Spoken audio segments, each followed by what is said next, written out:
Right, welcome back to special debate. Aljapur Srinivas గారితో మాట్లాడదాం. శ్రీనివాస్ గారు, ఇవాళ ఎన్నికల ప్రకటన ఏదో వస్తుంది అని ఇటువైపు అన్ని పార్టీలు అలాగే ప్రజలు కూడా చాలా ఆసక్తిగా ఎదురు చూశారు. కానీ దాన్ని పోస్ట్ పోన్ చేస్తూ, ఎందుకు అని అంటే ఇది కులగణన సర్వే మళ్ళీ చేస్తాము, రీసర్వే చేస్తాము, బీసీల కులాల లెక్కలు కరెక్ట్గా తేలాలి అని చెప్పేసి ప్రభుత్వం చెప్తోంది. అంటే కావాలనే దీన్ని పోస్ట్ పోన్ చేస్తూ వస్తోందా? ఎందుకంటే ఇచ్చినటువంటి హామీలు అమలు చేయలేదు, ఏది కూడా పూర్తిగా అమలు కానటువంటి పరిస్థితి. ఇవన్నీ క్వశ్చన్ చేస్తారు జనాల్లోకి వెళ్తే. స్థానిక సంస్థల్లో అనుకున్నటువంటి విజయం రాదు అని కాంగ్రెస్ భయపడుతోందా? అండ్ మోర్ ఓవర్ బీజేపీ పైన కూడా ఒక ఎలిగేషన్ చేస్తూ ఉంది. బడ్జెట్లో స్థానిక సంస్థలకు సంబంధించి నిధులు మళ్లింపుకి రాష్ట్రానికి ఎటువంటి బడ్జెట్ కూడా రిలీజ్ చేయలేదు. సో దాంతో అభివృద్ధి ఎలాగా అనేది మీ పైనే నెపం వేస్తున్నారు. మీరేం చెప్తారు మరి? నమస్కారం రోజా గారు, మీకు కో ప్యానల్ మెంబర్స్ కి వీక్షకులకు జరుపుకోవడం. Congress party first of all ఈ యొక్క రీసర్వే డిసైడ్ చేసిన దానికి ఆ యొక్క ఓటమికి ఇది ప్రజా విజయంగా పంచాలి. చేసిన తప్పు వారు అడ్మిట్ చేస్తూ మళ్ళీ రీసర్వే, ఇందిరా గారు రీసర్వే కాదు, ఎవరైతే రిజిస్ట్రేషన్ చేయించుకోలేదో, ఎన్రోల్మెంట్ చేయించుకోలేదో వాళ్ళు చేసుకోవాలి అప్లై అని చెప్పి చెప్పినారు. అది కరెక్ట్ కాదు. ఇది రీసర్వే అంటే అందరికీ ఇప్పుడు మన సర్వే చేయాల్సింది. వాస్తవ నంబర్ బయటికి రావాలి, చట్టపరంగా దానికి శాంక్టిటీ రావాలి. ఇది ఆ యొక్క రీసర్వే అర్థం. ఇది అనేక అనుమానాలకు మరి చర్చ నడుస్తున్నట్టు తరుణంలో బీసీల సంఖ్య తగ్గడం చాలా దారుణం. చిన్న సామాజిక వర్గాలన్నీ కూడా పెరగడం, ఇవన్నీ కూడా అర్థం పర్థం లేని యొక్క నిర్ణయంగా మ్యాన్పులేట్ జరిగినట్టుగా భావించున్నాం. ఇక మా మీద ఆరోపణలు చేసి డిసెంబర్ 7న లేదా 9 అనుకున్నా, మీరు అధికారంలోకి వచ్చి 1 year అయిపోయింది. ఆ యొక్క సర్పంచుల యొక్క ఆ యొక్క కాల పరిమితి దాటి 1 year అయిపోయింది. కాల పరిమితి అయిపోయి చేయాల్సింది మీరు కదా. అంతకు ముందే మరి కామన్ డిక్లరేషన్ కదా, బీసీ రిజర్వేషన్ మేము 42% ఇస్తామని చెప్పేసి డిక్లరేషన్, బీసీ డిక్లరేషన్. డిసైడ్ చేయడానికి 1 year కావాలన్నా?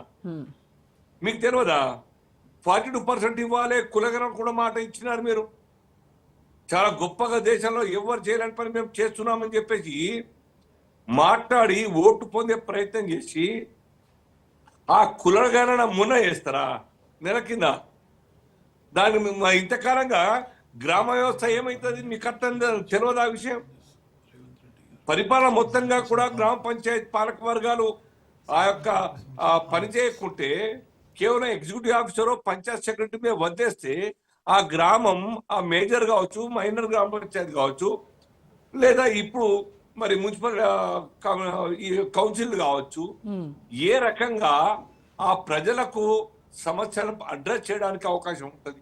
కాబట్టి న్యాచురల్ గా పాలక వర్గాలు లేని దానికి రూల్స్ ప్రకారంగా నిధులు రావు, కేంద్రం నుంచి కూడా రావు, పాలక వర్గాలు ఉంటేనే వస్తాయి. కాబట్టి ఈ ఎలక్షన్ నిర్వహించాలని చెప్పి దానికి ఇండైరెక్ట్ చెప్పడం మీరు చెయ్యరు. మీరు కావాలని ఈ 1 year లో జరిగినటువంటి కాంగ్రెస్ ప్రభుత్వానికి నష్టం, అపారమైనటువంటి ఒక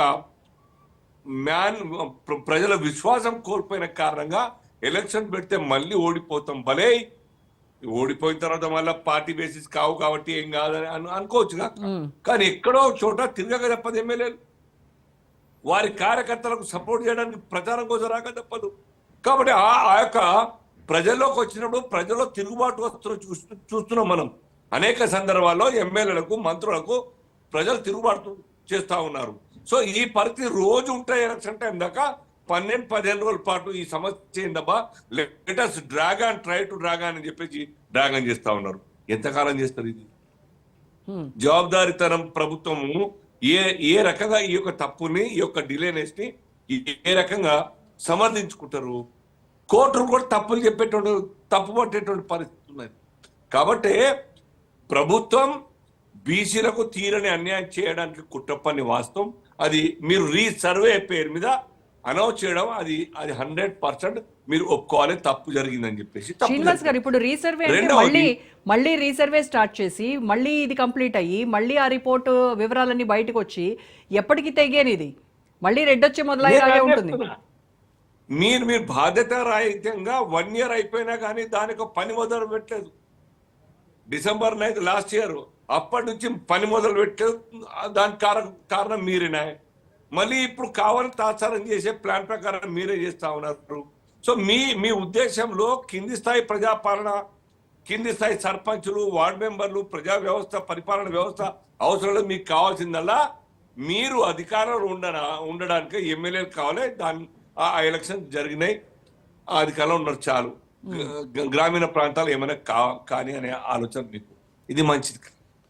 కాబట్టి ప్రభుత్వం యొక్క ఆ యొక్క ఫెయిల్యూర్ రేస్ ప్రజల్లో తేలిపోయింది. నేచురల్ గా Congress lost its credibility in the public, general public లో.